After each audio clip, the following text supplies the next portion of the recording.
नाम जोषयेत् सर्वकर्माणि विद्वान्युक्तः समाचरन्।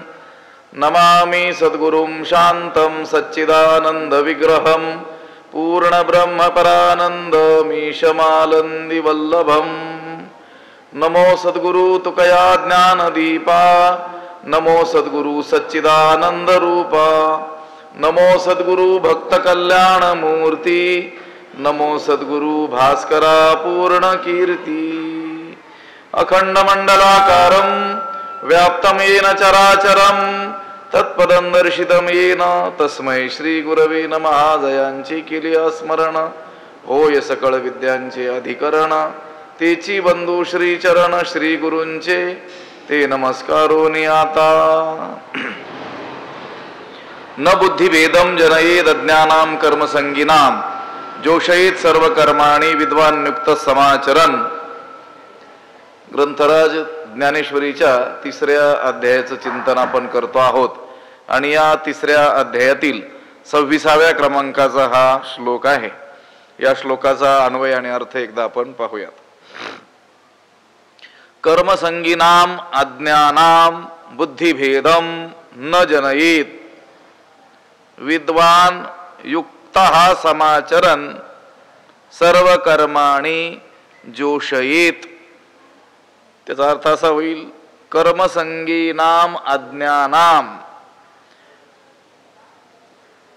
कर्मामध्ये आसक्त असलेल्या अज्ञानी लोकांचा बुद्धिभेदम न जनयेत, बुद्धिभेद करू नये। म्हणजे ज्ञानी पुरुषांनी अज्ञानी लोकांचा बुद्धिभेद करू नये। कसे अज्ञानी लोक? कर्मामध्ये आसक्त असलेले जे अज्ञानी लोक आहेत, अशा त्या कर्मासक्त अज्ञजनांचा बुद्धिभेद करू नये। म्हणजे कर्मावर त्यांची जी श्रद्धा आहे ती श्रद्धा नष्ट करू नये। ते कर्म करत आहेत ना, तर त्यांना ती कर्मे करू द्यावी। आपल्या कृतीतून असं काही प्रकट करू नये की त्यांनी त्या कर्माचा काय करावा? त्याग करावा। म्हणून कर्माच्या ठिकाणी ज्यांची आसक्ती आहे अशा अज्ञजनांचा बुद्धिभेद करू नये। तर मग काय करावं? विद्वान युक्तः समाचरन्। तर ज्ञानी पुरुषाने आपण स्वतः युक्त म्हणजे शांत चित्त राहून, आत्मज्ञानी पुरुषाने शांत चित्त ठेवून सर्व कर्माणि जोषयेत, कर्मानुष्ठान करत राहायचं आणि अज्ञानी लोकांच्या ठिकाणी कर्म करण्याविषयी उत्साह निर्माण करावा। आपण कर्मानुष्ठान करत राहावं, कर्माचा त्याग करू नये आणि सर्व कर्मानुष्ठान करत असताना अज्ञानी लोकांकडून ती कर्मे करवावीत, म्हणजे करून घ्यावीत, असा या श्लोकाचा काय आहे? अर्थ आहे। न बुद्धिभेदम जनयेत, ज्ञानी लोकांनी अज्ञजनांचा बुद्धिभेद करू नये। प्रकरण काय चालू आहे? तर यद्यदाचरति श्रेष्ठस्तत्तदेवेतरो जनः सयत प्रमाणं कुरुते लोकस्तदनुवर्तते। एथ वडील जे जे करीती तया नाम धर्म ठेविती, तीचीर अनुष्ठिती सामान्य सकळ। आणि हे असं वागणं हे स्वाभाविक आहे, हे ऐसे असे स्वभावे। म्हणून कर्म न संडावे विशेष आचरावे लागे संती। संत पुरुषांनी, श्रेष्ठ पुरुषांनी कर्माचा त्याग करू नये, तर विशेष प्रयत्न करून कर्मे करत राहावीत। मार्गाधारे वर्तावे, विश्व हे मोहरे लावावे, अलौकिक नोहावे लोकांप्रती। संत पुरुषांनी, ज्ञानी पुरुषांनी वेदबोधित जो धर्म मार्ग आहे त्या धर्म मार्गानं वागावं आणि जगालाही मार्गाला लावावं। संत पुरुष तसंच करत असतात। लोककल्याणासाठी त्या ब्राह्मी स्थितीत राहू नये, जरी तो त्या ब्राह्मी स्थितीला प्राप्त झालेला असला जीवनमुक्त झालेला असला, स्वस्वरूपाचं दर्शन त्याला घडलेलं असलं, तरी त्या स्थितीत त्यानं आता तसं न राहता पूर्वीच्या काळी आज्ञा अवस्थेत जशी कर्मे करत होता तशीच आताही करत राहावीत, जेणेकरून त्याला अनुसरणारे जे आज्ञ लोक आहेत ते देखील काय होतील, कर्मरत राहतील. त्यानं आता आपल्याला आवश्यकता नाही आहे म्हणून त्या कर्माचा जर काय केला, त्याग केला, तर त्याचं ते वर्तन पाहून त्या अज्ञानी लोकांचा काय होईल, बुद्धिभेद होईल आणि त्यांना वाटेल कर्म करण्याची काही आवश्यकता नाही, धर्ममार्गाने चालण्याची आवश्यकता नाही, असा त्यांचा काय होईल, बुद्धिभेद होईल. ते देखील काय करतील, कर्मत्याग करतील. ते काही हा विचार करणार नाहीत की यांना कर्माची आवश्यकता नसल्यामुळे यांनी कर्माचा काय केला, त्याग केला, कारण त्यांना तेवढं ज्ञान नाही आहे. ते बोलून चालून कोण आहेत, अज्ञानी आहेत. ते एवढंच पाहतील की यांनी कर्माचा काय केला, त्याग केला. हे श्रेष्ठ आहेत, समाजातील धुरीण आहेत, मोठे आहेत, ज्ञानी आहेत आणि यांनीच कर्माचा त्याग केला, तर मग आम्हीही कर्मे करणार नाही, असा त्याचा काय होईल, बुद्धिभेद होईल. म्हणून कर्मामध्ये आसक्त असलेल्या लोकांचा बुद्धिभेद ज्ञानी पुरुषाने कधीही करू नये. त्याची कर्मावर जी श्रद्धा आहे ती नष्ट करू नये. उलट त्या कर्मावर त्याची असलेली श्रद्धा कशी वाढेल आणि चांगल्या रीतीनं तो कशी कर्मे करील हेच त्या ज्ञानी पुरुषाने पाहावं. हे कधी घडेल, ज्यावेळेस तो ज्ञानी पुरुष शांत चित्त ठेवून सर्व कर्म चांगल्या प्रकारे आचरून दाखवील, त्यावेळेस त्या अज्ञानी लोकांच्या ठिकाणी कर्म करण्याविषयी काय होईल, उत्साह निर्माण होईल. त्याचं पाहून ते अज्ञ लोक देखील कर्मानुष्ठान करत राहतील. त्याच्यावर मोठी जबाबदारी आहे की त्यानं आपली नैष्कर्म्य स्थिती त्यांच्या समोर प्रकट करू नये. आपल्या कर्मातीत जी अवस्था आपल्याला प्राप्त झालेली आहे ती अवस्था त्या अज्ञानी लोकांसमोर त्यानं प्रकट करू नये. लक्षात आलं का? ज्ञानोबा यावर उदाहरण देऊन सांगितलं, जे सायासे स्तन्य सीवी ते पक्वान्ने केवी जीवी मनोनी बाळका जैशी नेदावी धनुर्धरा. उदाहरण दिलं ज्ञानोबा यांनी, अतिशय सोपं, बोलू नका कोणी. जे सायासे स्तन्य सीवी ते पक्वान्ने केवी जीवी मनोनी धनुर्धरा जैशी बाळका नेदावी. जे सायासे स्तन्य सीवी, जे म्हणजे जे तान बालक मोठ्या कष्टानं, सायासे म्हणजे मोठ्या कष्टानं, स्तन्य सेवी आईचं दूध पित, म्हणजे जे तान बालक ज्याला आईचं दूध पिताना देखील काय होतात, कष्ट होतात. एवढं काय आहे, ते अशक्त आहे, लहान आहे. अशा त्या बाळाला जर पक्वान न दिली तर कसे होईल. ते पक्वानने केवी जीवी, ते पक्वान कसं खाणार.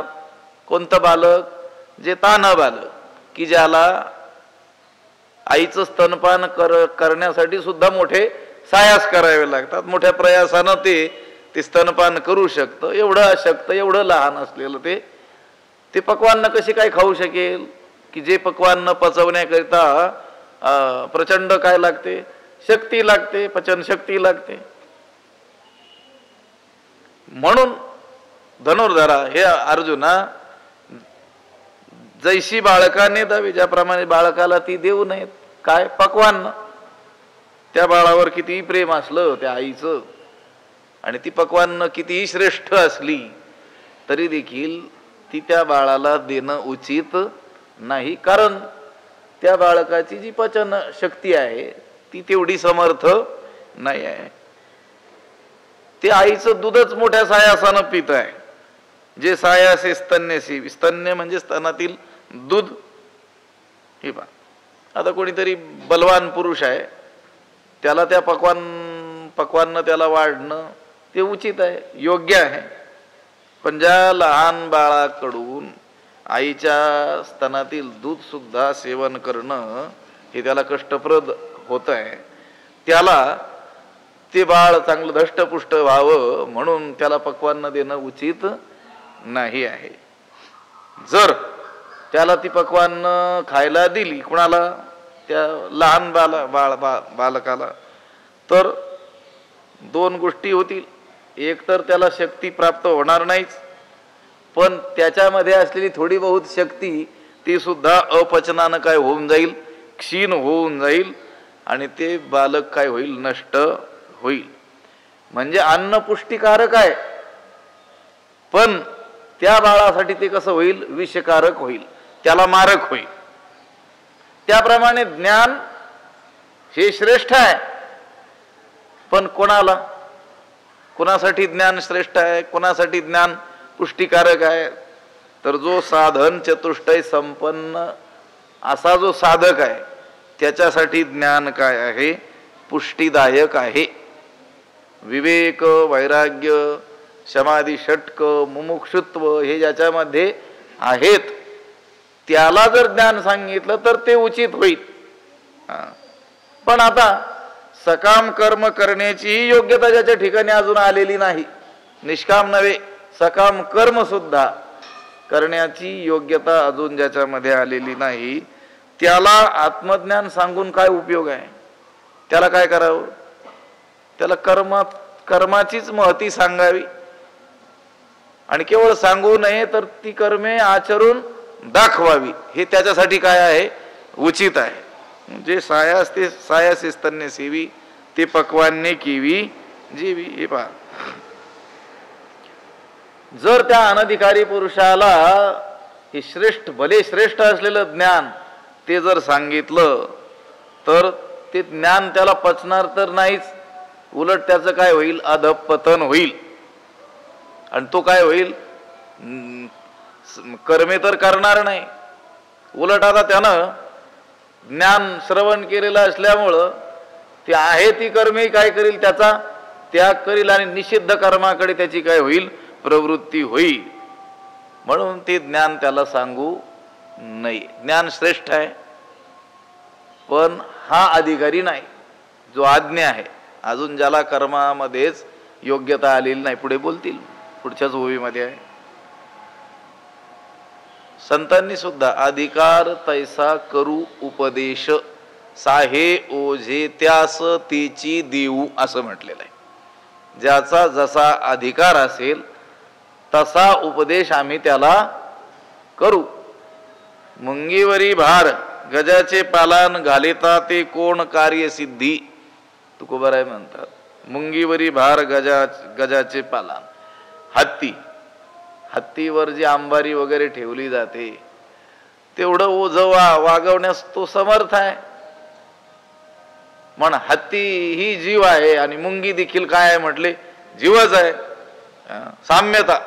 साम्यवाद आणायचा म्हटले, मग त्या हत्ती जेवढं ओझं वागवू शकतो ते ओझं कोणावर ठेवायचं, मुंगीवर. मुंगी जगेल का, मुंगी जगू शकणार नाही. मुंगी ओझं वागवेल पण तिच्या क्षमतेनं, साखरेचा 1 दाणा 2 दाणे, आणि हत्ती साखरेचे 2-4 पोते सहज ओझं उचलून घेऊन जाईल. म्हणून जो जेवढं ज्याला झेपेल तेवढंच देणं काय आहे, उचित आहे.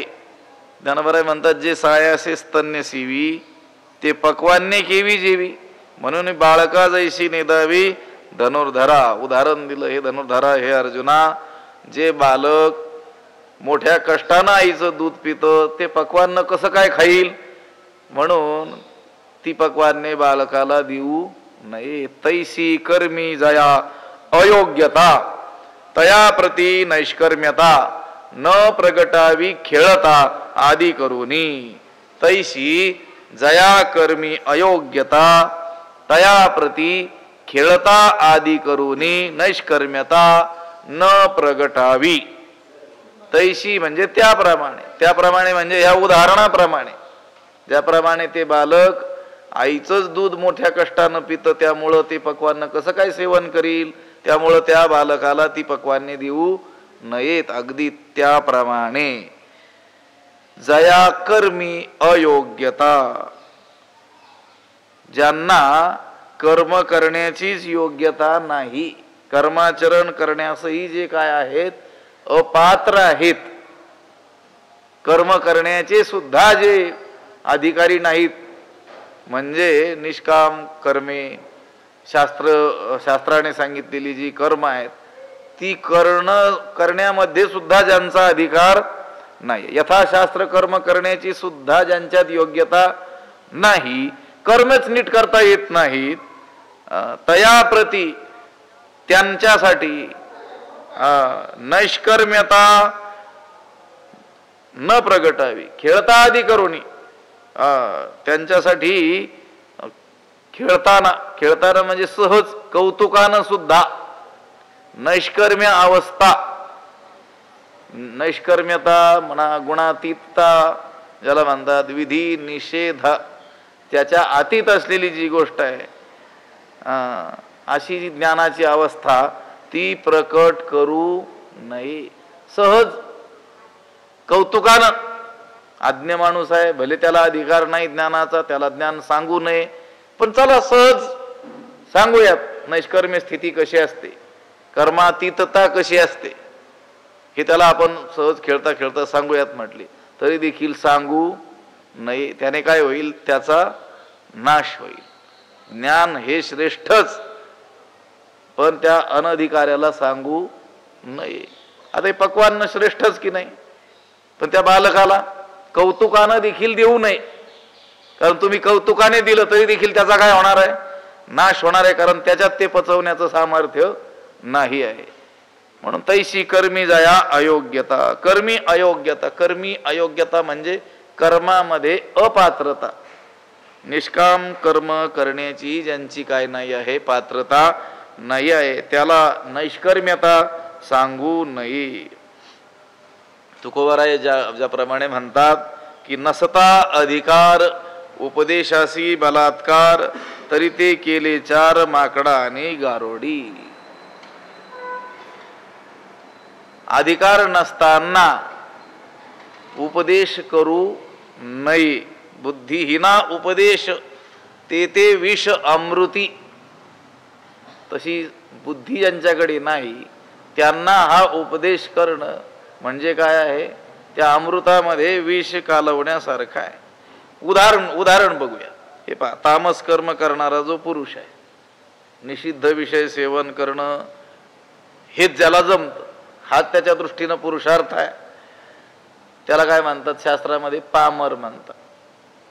आणि विषयांची गोडी जो जितू मेला न सोडी, स्वर्गी खावया जोडी येथोनीची. मेला तरी देखील त्या विषयांची गोडी ज्याची सुटत नाही, असा जो आहे त्याला काय करावं, त्याचा उद्धार करायचा आहे तर त्याला अगोदर काय सांगावं, त्याला प्रथमतः सत्कर्मे करायलाच लावली पाहिजेत. तो सकाम करायला लावायचे. तो कशी कर्मे करतोय, तामस कर्मे करतोय, भयंकर कर्म करतोय, तर आता त्याच्यासाठी जो आरंभ आहे तो कसा आहे, त्याला सकाम कर्मे करायला लावायचे. कमीत कमी निषिद्ध कर्म तर त्याच्याकडून घडत नाही, फळावर दृष्टी ठेवून का होईना, पण कमीत कमी तो काय करतोय, विहित कर्मे करतो आहे. मग हळूहळू पुढे चालून निष्काम कर्माकडे त्याची काय करावी, प्रवृत्ती करावी. हळूहळू त्याची निष्काम कर्माकडे काय होईल, प्रवृत्ती होईल. असं त्याचा जो अधिकार आहे तो अधिकार जाणून त्याला कर्मामध्ये प्रवृत्त करावं. प्रत्येक साधनाचा अधिकारी काय आहे, वेगवेगळा आहे. योग आहे, उपासना आहे, ध्यान आहे, या सगळ्यांचे अधिकारी हे काय सांगितलेले ते वेगवेगळे सांगितलेले आहेत. तर आसक्त आहे त्याला तुम्ही ध्यानाचा उपदेश करून चालेल का, नाही चालणार.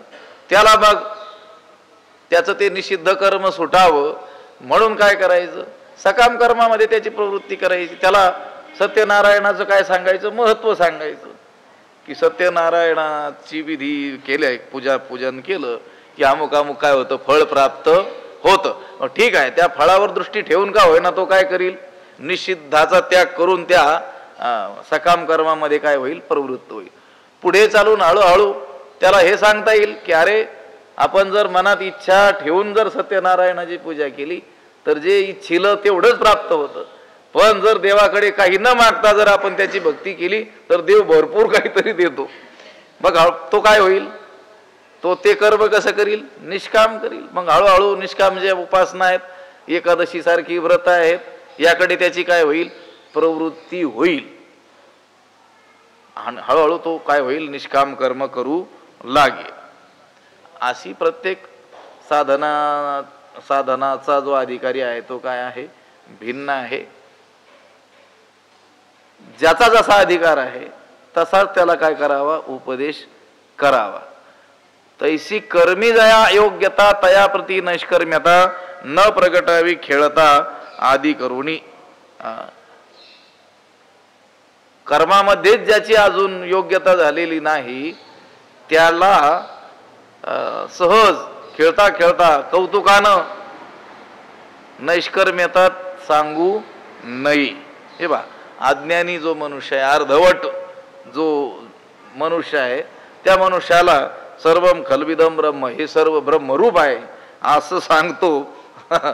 शास्त्राने सांगितलं, जणू तो त्याला महानरकाच्या जाळ्यातच काय करतो, अडकवीत असतो. अज्ञस्य अप्रबुद्धस्य सर्वम ब्रह्मेति यो वदेत महानिरयजालेषु सतेन विनियोजिता. अज्ञान्याला किंवा अर्धवट जो ज्ञानी आहे त्याला जो कोणी सांगतो की सर्व काय आहे, ब्रह्मरूपच आहे, ज्ञान सांगतो, श्रेष्ठ ज्ञान त्याला सांगतो, त्यानं त्याचा उद्धार होणार नाही, त्याला उलट त्या महानरकाच्या जाळ्यामध्ये अडकविल्यासारखं होईल आणि सांगणाऱ्याला देखील दोष लागेल. म्हणून अपरिपक्व अवस्थेमध्ये ज्ञान सांगू नये. ज्ञान कसं आहे, ज्ञान अग्नीसारखं आहे. अग्नीची योग्य ठिकाणी जर उपयोगिता आपण पाहिली, त्या अग्नीचा योग्य ठिकाणी उपयोग केला तर काय होतो, स्वयंपाक तयार होतो, पाक सिद्धी होते, आपल्याला उपयोगी पडतो. नाहीतर बघ तो अग्नी भलत्या ठिकाणी लागला तर जाळून काय करतो, भस्मसात करून टाकत असतो. त्याप्रमाणे अज्ञानाला जर ज्ञान सांगितलं, श्रेष्ठ ज्ञान, त्याच्या योग्यतेच्या बाहेरचं ज्ञान, अद्वैत ज्ञान सांगितलं तर काय होऊन जाईल, त्याचा देखील सर्वनाश होऊन जाईल. विहिताचा तो त्याग करील आणि निषिद्ध सेवनाकडे त्याची प्रवृत्ती होईल.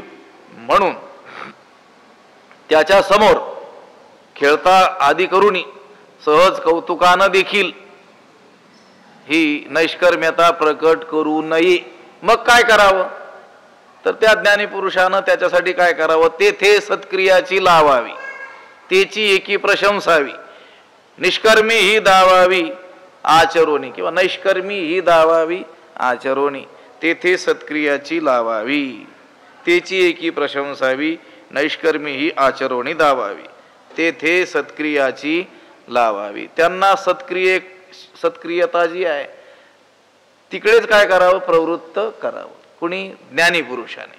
कुणाला, त्या अज्ञानी लोकांना काय करावं, सत्क्रियेकडेच काय करावं, त्यांना प्रवृत्त करावं, सत्कर्माचंच आचरण त्यांना करायला लावावं.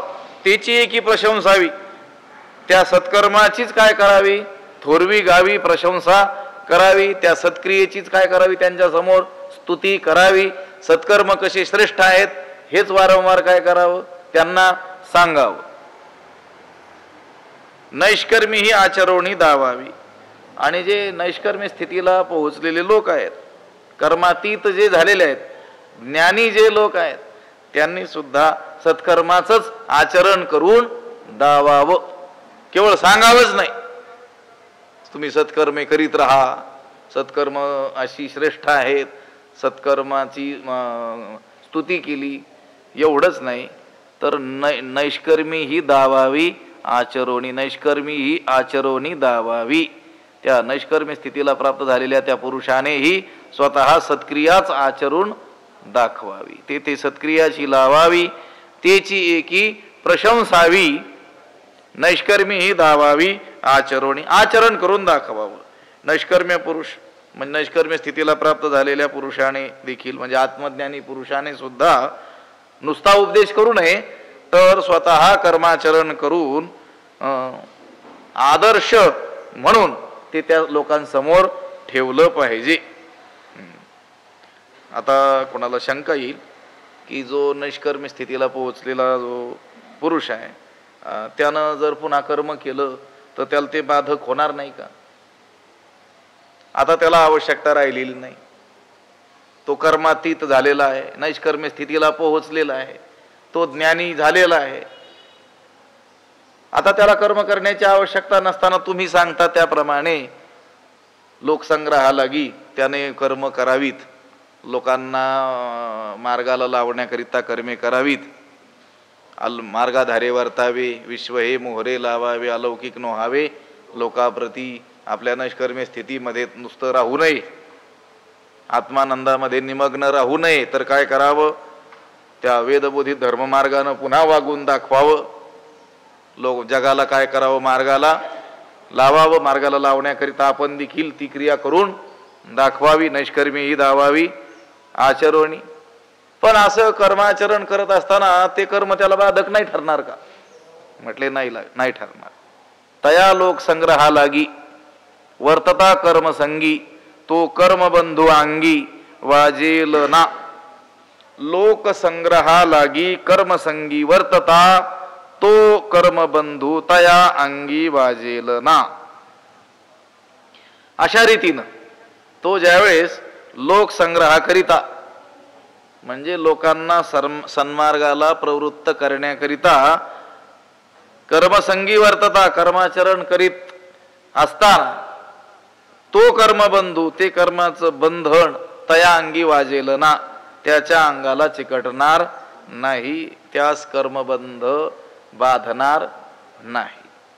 कारण ते जे कर्म करू लागलेला आहे, कर्म करतो आहे, कशासाठी करतो आहे?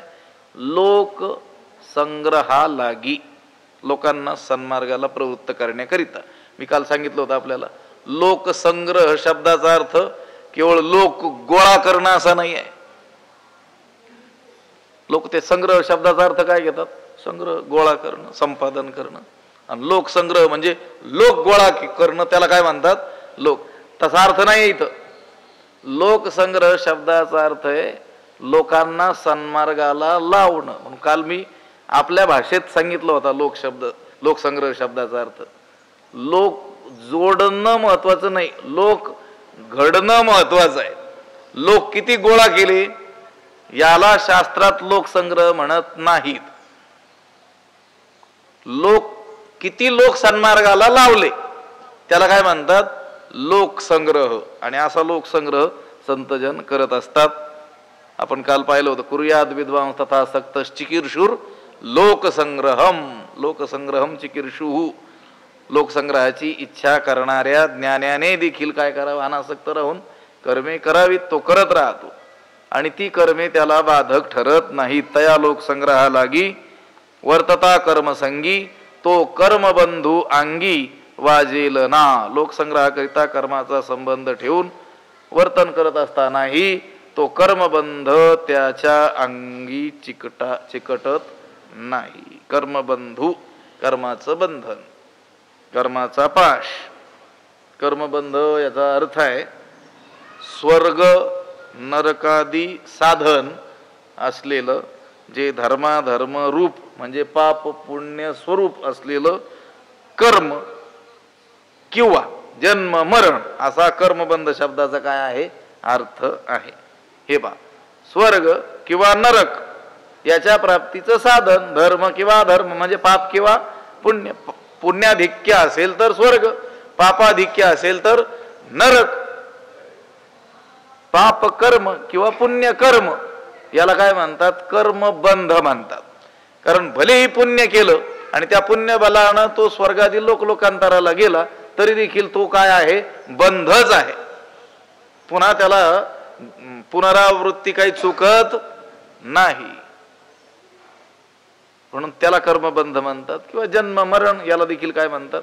कर्मबंध. कारण जन्म मरण देखील त्या जन्म कशामुळे होतो? आगा कर्मे जे उरावे तै ती सुखदुःखी फळावे आणि तया ते भोगावया यावे दे हा एक. त्या कर्माचंच फळ म्हणून जन्म प्राप्त होतो. जन्म आला की मग जातसी ध्रुवो मृत्यूर, जन्म आला की मरण आलंच.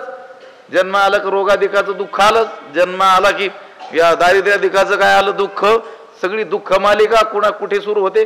जन्मापासूनच काय होते? सुरू होते. म्हणून त्याला देखील कर्मबंध असं म्हणतात. पण तो कर्मबंध अंगी चिकटत नाही, त्याच्या अंगी आदळत नाही. कोणाच्या? जो ज्ञानी लोकसंग्रहाकरिता काय करतो? कर्मसंगी वर्तता, कर्माचा संबंध ठेवून वर्तन करतो. अगदी अज्ञानी पुरुष जसा त्या कर्मामध्ये आसक्त असतो, अगदी त्या पद्धतीनं तो कर्म करताना आपल्याला दिसतो, पण त्याला कर्मबंध लागत नाही. कारण कर्मबंध कधी निर्माण होतो? कर्मामधले बंधक तत्व कोणते कोणते आहेत? तर कर्मामधले 2 बंधक तत्व आहेत, कर्तृत्वाभिमान आणि फलास्वाद. तैसा कर्तृत्वाचा मधु आणि कर्मफळाचा आस्वादू, या दोहीचे नाव बंधू कर्माचा की. या दोघाला काय म्हणतात? कर्मबंध म्हणतात. असं कर्तृत्वाचा मधु म्हणजे हे कर्म मी करतोय असा अहंकार, आणि कर्मफळाचा आस्वादू, फलास्वाद म्हणजे अमुक अमुक फळासाठी मी हे कर्म करतोय, त्या फळावर नजर ठेवून, दृष्टी ठेवून कर्म करणं. हे 2 काय आहेत? कर्म बंध आहेत, बंधक तत्व आहेत कर्मामधले. ज्यावेळेस हा ज्ञानी पुरुष कर्मे करताना आपल्याला दिसतो, त्यावेळेस कर्तेपणाचा अहंकार आणि फलाची इच्छा टाकून तो कर्मे करतोय. केवळ ईश्वरार्पण बुद्धीनं तो काय करतोय? कर्मे करतोय. तो काय म्हणे, आता उरलो उपकारापुरता, पुढचं जीवन हे उपकारार्थ आहे लोकांच्या, त्यांना स्वतःसाठी काही करण्याची आवश्यकता राहिलेली नाही. पण लोकांचा बुद्धिभेद होऊ नये, लोक कुमार्गाला जाऊ नये, निषिद्ध कर्माचं आचरण त्यांच्याकडून घडू नये, विहिताचं आचरण चांगल्या रीतीनं त्यांच्याकडून घडावं, यासाठी लोकशिक्षण म्हणून ते काय करत असतात? कर्म करत असतात. आणि ती कर्म करत असताना अहंकार आणि फलाची इच्छा टाकूनच, अर्थातच ईश्वरार्पण बुद्धीनं ती कर्म करतात. म्हणून कर्माचा बंध त्यांच्या अंगी चिकटत नाही. कसे कर्म करतात बरं ते? मग उदाहरण सांगा. कर्तेपणाचा अहंकार आणि फलास्वाद सोडून कसं काय कर्म केलं जाऊ शकतं? अज्ञानी माणसांना प्रश्न आहे. असं कर्म कसं काय होऊ शकतं की ज्या कर्मामध्ये मी करतोय हा काय नाही? अहंकार नाही. कारण अहंकार धारण केल्याशिवाय तर कर्म करता येत नाही, असा अज्ञानाचा काय अनुभव आहे? मी हे कर्म करतो आहे असा त्या कर्तेपणाचा अहंकार धारण केल्याशिवाय तर ते कर्म त्याच्याकडून घडतच नाही. बर, काहीतरी प्रयोजन, काहीतरी फळ पुढे असल्याशिवाय कर्मामध्ये आज्ञ लोकांची प्रवृत्तीच होत नाही. प्रयोजन मानुद्दिश्य न मंदोपी प्रवर्तते. प्रयोजन पाहिल्या वाचून मंद माणूस सुद्धा काही गोष्टीत, कोणत्याही गोष्टीत काय होत नाही? प्रवृत्त होत नाही. मूर्ख माणूस सुद्धा विना प्रयोजनाचं काहीही करायला तयार होत नाही. मग अज्ञानी लोकांना प्रश्न असा असतो की असं कसं काय कर्म केलं जाऊ शकतं की ज्यामध्ये कर्तेपणाचा अहंकार नाही आणि फळावर दृष्टी नाही, फलास्वाद नाही. ज्ञानोबा उदाहरण देतात.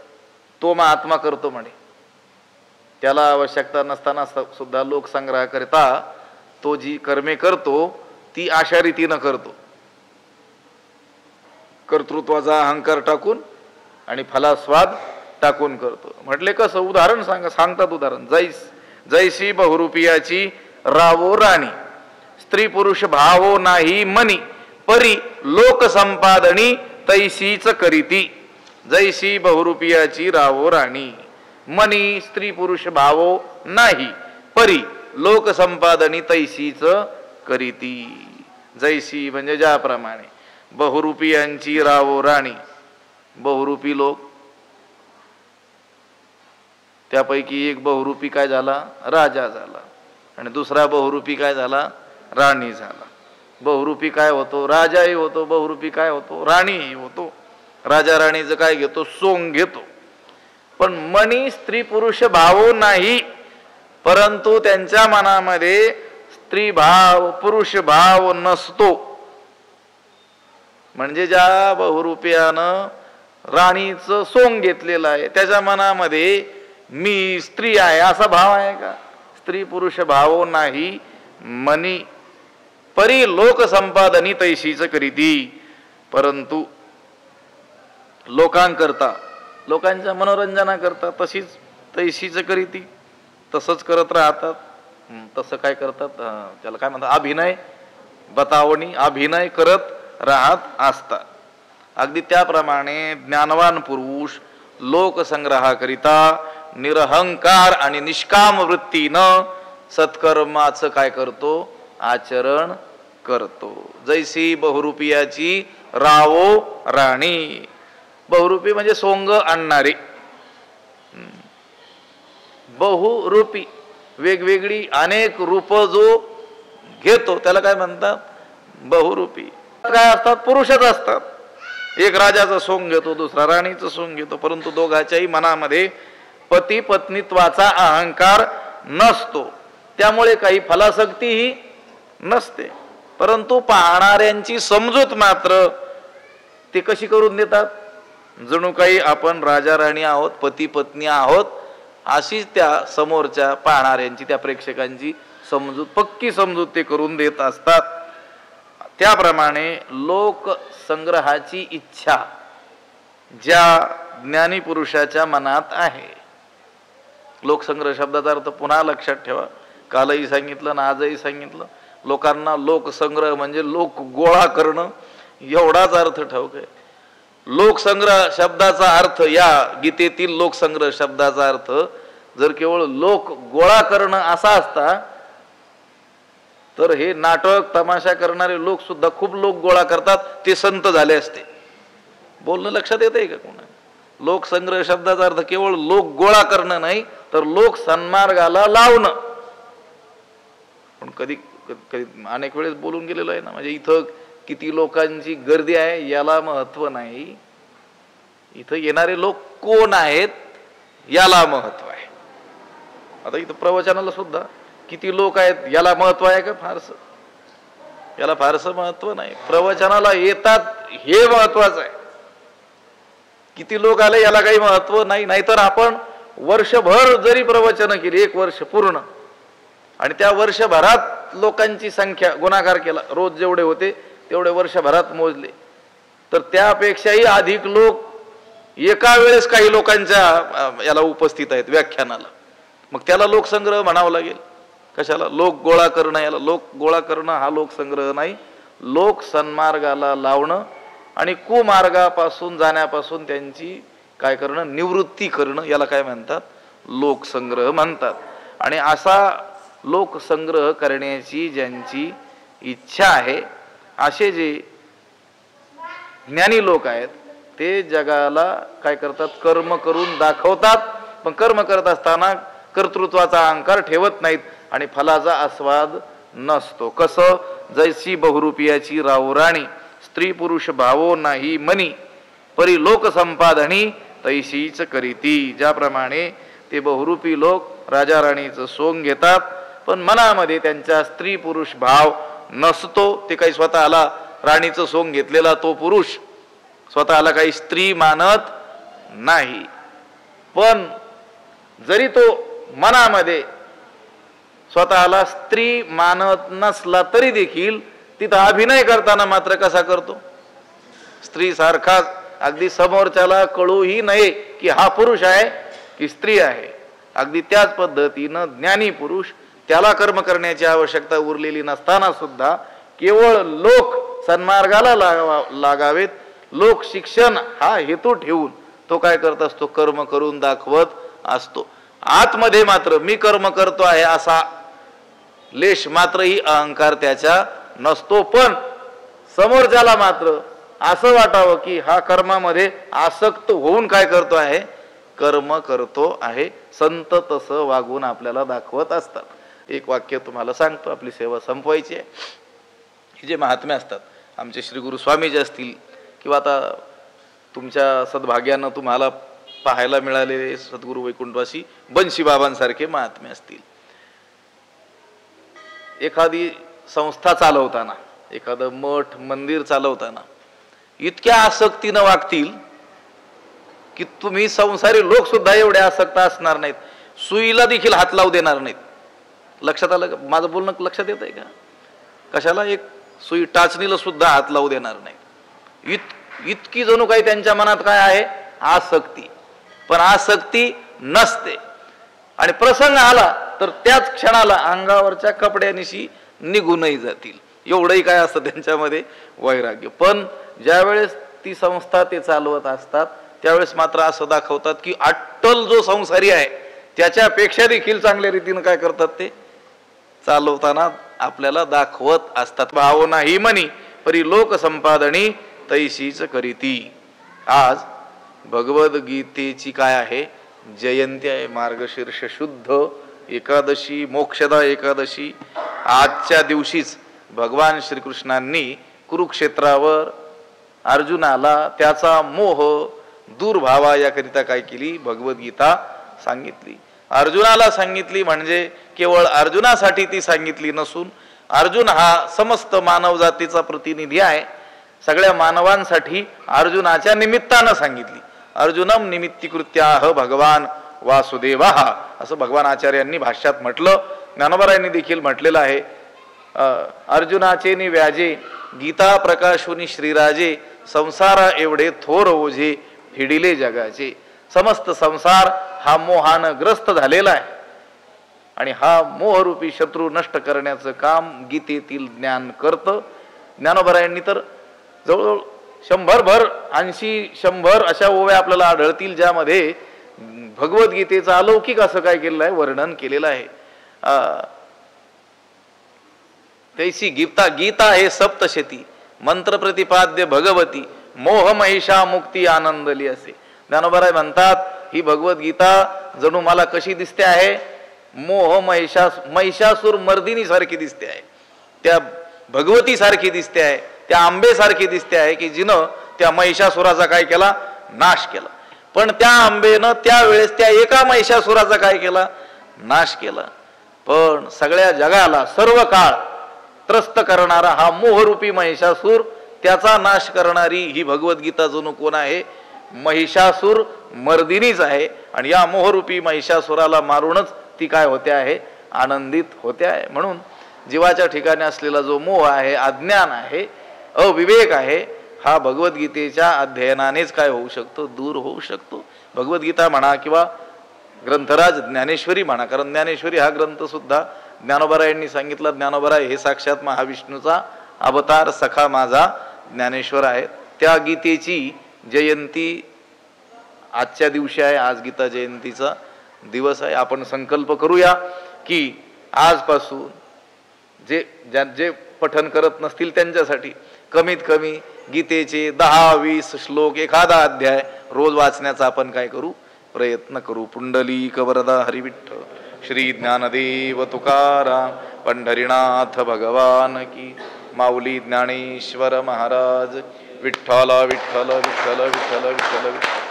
पुंडलीक वरदा हरिविठ्ठल श्री ज्ञानदेव पंढरीनाथ भगवान. माऊली ज्ञानेश्वर महाराज की. आता विश्वात्मके देवी येणे वाग्यज्ञे तोषावे, तोषोनी मज द्यावे पसाय दान हे. जे खळांची व्यंकटी सांडो तया सत्कर्मी रती वाढो. भूता परस्परे पडो मैत्र जीवांचे, दुरितांचे तिमिर जावो. विश्व स्वधर्म सूर्ये पाहो, जो जे वांछील तो ते लाहो. प्राणी जात वर्षत सकळ मंगळी, ईश्वर निष्ठांची मांदियाळी. अनवरत भूमंडळी भेटो तया भूता, चला कल्पतरूंचे आरव. चेतना चिंता मणीचे गाव, पियुषांचे चंद्रमेजे अलांछन. मार्तंड जे तापहीन, ते सर्वाही सदा सज्जन. सोयरे होतू किंबहुना सर्व सुखी, पूर्ण होवणी तिही लोकी. भजिजो आदि पुरुखी अखंडित, आणि ग्रंथोपजीविये विशेषी लोकी इये. दृष्टादृष्ट विजय हो आवेजी, एथ म्हणे श्री विश्वेश्वरावो.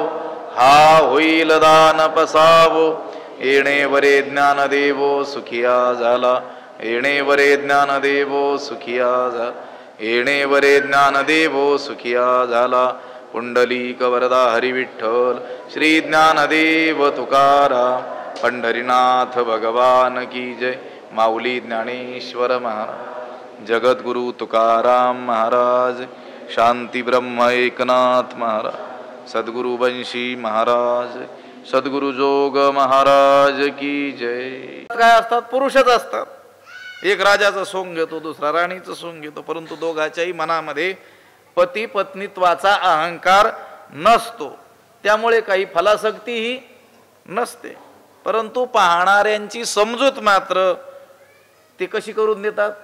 जणू काही आपण राजा राणी आहोत, पती पत्नी आहोत, अशीच त्या समोरच्या पाहणाऱ्यांची, त्या प्रेक्षकांची समजूत, पक्की समजूत ते करून देत असतात. त्याप्रमाणे लोकसंग्रहाची इच्छा ज्या ज्ञानी पुरुषाच्या मनात आहे. लोकसंग्रह शब्दाचा अर्थ पुन्हा लक्षात ठेवा, कालही सांगितलं आणि आजही सांगितलं. लोकांना लोकसंग्रह म्हणजे लोक गोळा करणं एवढाच अर्थ ठाऊक आहे. लोकसंग्रह शब्दाचा अर्थ, या गीतेतील लोकसंग्रह शब्दाचा अर्थ जर केवळ लोक गोळा करणं असा असता तर हे नाटक तमाशा करणारे लोक सुद्धा खूप लोक गोळा करतात, ते संत झाले असते. बोलणं लक्षात येत आहे का कोणा? लोकसंग्रह शब्दाचा अर्थ केवळ लोक गोळा करणं नाही, तर लोक सन्मार्गाला लावणं. पण कधी कधी अनेक वेळेस बोलून गेलेलो आहे ना, म्हणजे इथं किती लोकांची गर्दी आहे याला महत्व नाही, इथं येणारे लोक कोण आहेत याला महत्व आहे. आता इथं प्रवचनाला सुद्धा किती लोक आहेत याला महत्व आहे का? फारसं याला फारसं महत्व नाही. प्रवचनाला येतात हे महत्वाचं आहे. किती लोक आले याला काही महत्व नाही. नाहीतर आपण वर्षभर जरी प्रवचन केली, 1 वर्ष पूर्ण, आणि त्या वर्षभरात लोकांची संख्या गुणाकार केला, रोज जेवढे होते तेवढे वर्षभरात मोजले, तर त्यापेक्षाही अधिक लोक एका वेळेस काही लोकांच्या याला उपस्थित आहेत व्याख्यानाला. मग त्याला लोकसंग्रह म्हणावं लागेल. कशाला? लोक गोळा करणं. याला लोक गोळा करणं हा लोकसंग्रह नाही. लोक सन्मार्गाला लावणं आणि कुमार्गापासून जाण्यापासून त्यांची काय करणं? निवृत्ती करणं. याला काय म्हणतात? लोकसंग्रह म्हणतात. आणि असा लोकसंग्रह करण्याची ज्यांची इच्छा आहे, असे जे ज्ञानी लोक आहेत, ते जगाला काय करतात? कर्म करून दाखवतात. पण कर्म करत असताना कर्तृत्वाचा अहंकार ठेवत नाहीत आणि फलाचा आस्वाद नसतो. कसं? जैसी बहुरूपियाची राऊराणी, स्त्री पुरुष भावो नाही मनी, परी लोक संपादनी तैशीच करीती. ज्याप्रमाणे ते बहुरूपी लोक राजा राणीचं सोंग घेतात, पण मनामध्ये त्यांचा स्त्री पुरुष भाव नसतो. ते काही स्वतःला राणीचं सोंग घेतलेला तो पुरुष स्वतःला काही स्त्री मानत नाही. पण जरी तो मनामध्ये स्वतःला स्त्री मानत नसला तरी देखील तिथं अभिनय करताना मात्र कसा करतो? स्त्री सारखाच. अगदी समोरच्याला कळूही नये की हा पुरुष आहे की स्त्री आहे. अगदी त्याच पद्धतीनं ज्ञानी पुरुष, त्याला कर्म करण्याची आवश्यकता उरलेली नसताना सुद्धा केवळ लोक सन्मार्गाला लागावेत, लोक शिक्षण हा हेतू ठेवून तो काय करत असतो? कर्म करून दाखवत असतो. आतमध्ये मात्र मी कर्म करतो आहे असा लेश मात्रही अहंकार त्याच्या नसतो. पण समोरच्याला मात्र असं वाटावं की हा कर्मामध्ये आसक्त होऊन काय करतो आहे? कर्म करतो आहे. संत तसं वागून आपल्याला दाखवत असतात. एक वाक्य तुम्हाला सांगतो, आपली सेवा संपवायची आहे. हे जे महात्मे असतात, आमचे श्री गुरु स्वामी जे असतील, किंवा आता तुमच्या सद्भाग्यानं तुम्हाला पाहायला मिळालेले सद्गुरू वैकुंठवासी बंशी बाबांसारखे महात्मे असतील, एखादी संस्था चालवताना, एखादं मठ मंदिर चालवताना इतक्या आसक्तीनं वागतील की तुम्ही संसारी लोक सुद्धा एवढे आसक्त असणार नाहीत, सुईला देखील हात लावू देणार नाहीत. लक्षात आलं का? माझं बोलणं लक्षात येत आहे का? कशाला? एक सुई टाचणीला सुद्धा हात लावू देणार नाही. इतकी जणू काही त्यांच्या मनात काय आहे? आसक्ती.